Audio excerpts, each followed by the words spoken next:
मु घनश्याम भई Ruchika social service organization रो access to justice for children रे सीनियर टीम मेंबर काम करूछि। कौन कहबे से घटना कौन होइतो? आमर 26 तारिख रविवार गोटे खबर आसिला आमर जी आमर अछंती doctor Bendra Senapati CEO of Ruchika social service organisation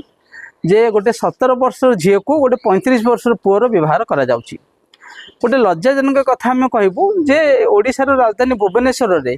आमे आम तरफ रुचिका समाज मंगल संगठन तरफ हजार हजार अवेयरनेस होते से जो जगार साई मंदिर बह होटी मु निजे आम टीम सहित 3 थर जाइचु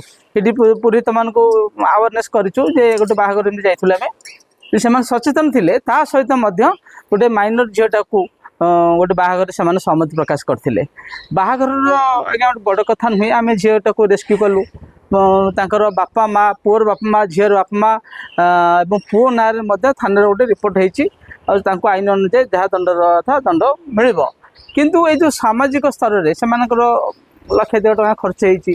पुअर बह आज्ञा झीटे सिंदूर पिंधे तेणु से जो हिंदू धर्म रीतिनीति अनुसार ये गोटे कलंकित बधाय तेणुक आम आपण मध्यम अनुरोध करूँ एमती बह न करा जाऊ विवाह तो हो जापर जो 1.5 टका खर्च हो दंड मिलूँ ସେଇଟା गोटे असह्य हो पारुची तेणुक आम अनुरोध करुँ झीटा को उद्धार कलु उद्धार करके आनिकी सेठार आमर जो चाइल्ड मैरेज अधिक निराकरण अधिकारी थे इनक्लूड कराला सुपरवाइजर आसिले अंगनवाड़ी दीदी आसिले आम जाइलु पिलाटा को उद्धार कर आनिकी अतिरिक्त शिशु मंगल समाज मंगल संगठन माध्यम जो अतिरिक्त शिशु कल्याण हाजर करेलु बर्तमान झीटी सेल्टर अच्छी घर को परवर्ती जापे किंतु ये जो समाज रे जो क्षति है सेटा को टिके असह्य हो पारुचे घर को जीवे बयस से पिला सहित रही पारे हाँ बयस 18 वर्ष होगा पुओ को आम जो बाल्य विवाह कहूँ झील को 18 वर्ष पुओ को 21 वर्ष से बह करें झीर तो 17 वर्ष चली आ गोटे वर्ष पर से बह करें किसी असुविधा ना ये मान्यता दिया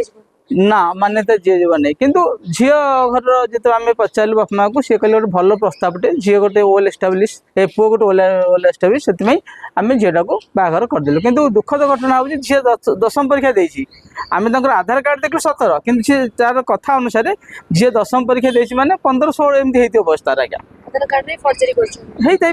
आम ये करनु कि आधार 17 तो होती अंडर अच्छी